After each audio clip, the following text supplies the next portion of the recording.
Hello to the chicos and the chicas. Today on the menu is an epic game for you, and it was played by your favorite streamer, which is probably not me, but Eric Rosen against me. So that's jokes on me.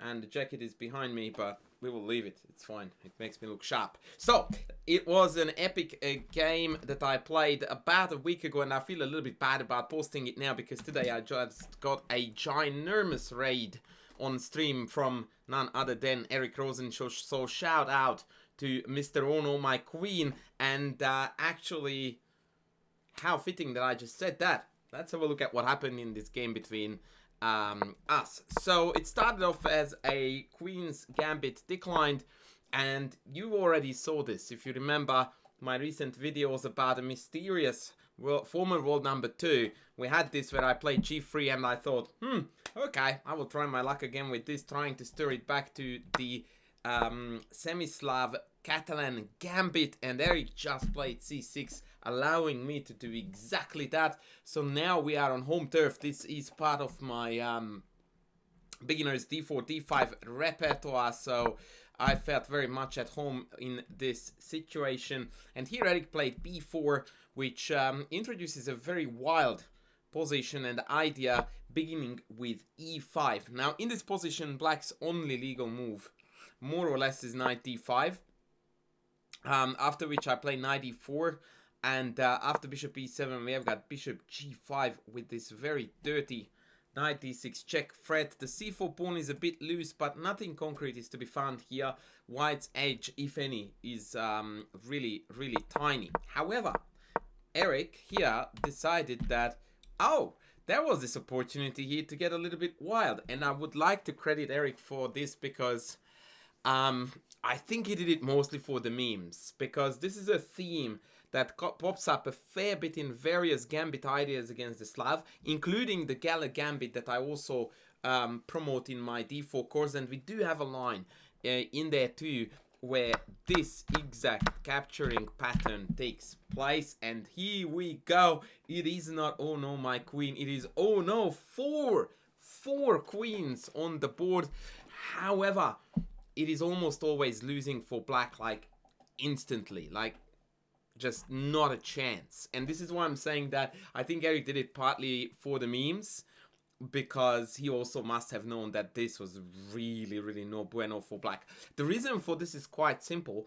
When there are 4 queens on the board, or 2 each if you will, the evaluation method of any position gets even more skewed toward one feature only, and that is king safety.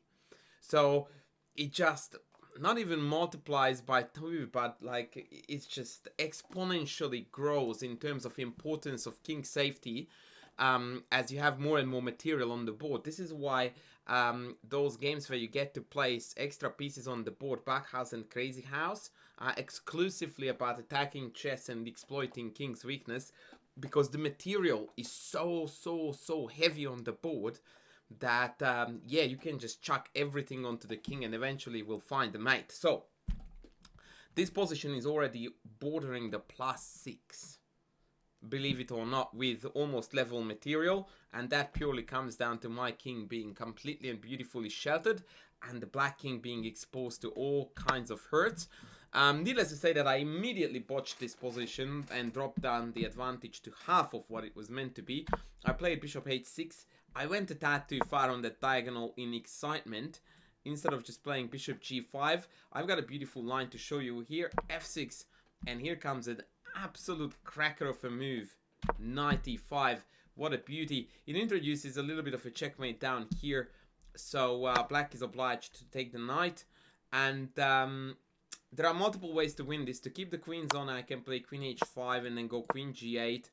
And then this is a plethora of pins, which is a marvelous alliteration that I just delivered to you.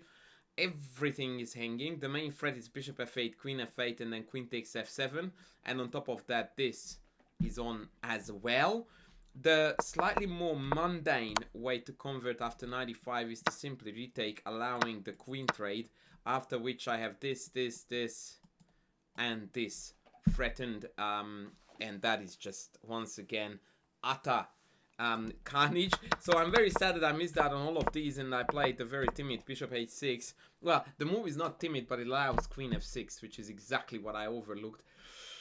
Ouch. And now the attack is gone, as are the queens. I took it, and I took there too, and I immediately need to take my words back, because the attack is not gone at all. That's not true. In fact, the attack is very much on the board, and that's exactly what helped me to win this game in no more than 4 moves. The black king is utterly exposed, and there is no communication whatsoever between the 2 kingside pieces and the rest of the army. And that's exactly what I tried to exploit by playing knight e5, immediately introducing a very powerful threat, queen f3, hitting this. Queen b3 was a very logical rejoinder to try to mess with my plans and offer a queen trade, to which of course I responded with a big fat no.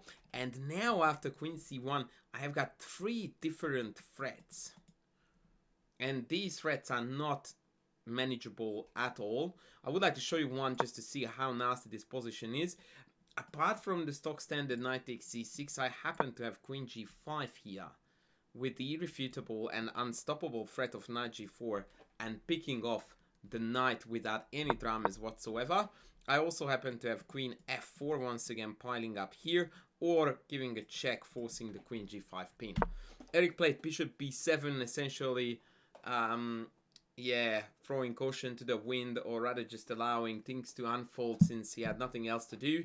And I went with queen g5, thinking that this was my best chance, especially because I figured that after knight g8 I had this beautiful continuation queen h5, where the mate on f7, well, not the mate, but queen takes f7 check is unstoppable. They can play king e7 or knight h6, both would be prolonging the death, the ultimate death of the black king. But yeah, instead Eric played knight e8, trying to hang on with all his might, trying to meet queen h5 with knight d6, but this allowed a spectacular finish, which I think is worthy of the 4-queen concept, that it should end on a mate like this, except I botched the attack along the way. So this was just a little beauty that I wanted to share with you guys. Once again, shout out to Eric both for being a very good sport and allowing this 4-queen scenario to occur, even though I suspect he knew it wasn't exactly sound, but also for the ginormous raid that I got from him today on stream. So I feel a bit guilty for demonstrating this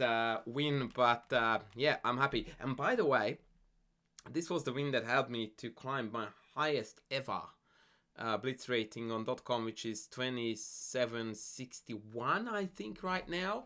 And as a result of that, I haven't played blitz for a couple of days, maybe a week even. I might not even play blitz for the rest of my life, because that is such a beautiful rating. But that aside, I'm going to now just go through the formalities and ask you to please don't forget to sub, to like, to super thank me if you can, and also to comment down below. And that's gonna be it from me for now. I will be back with the next video soon. Thanks for watching. Bye.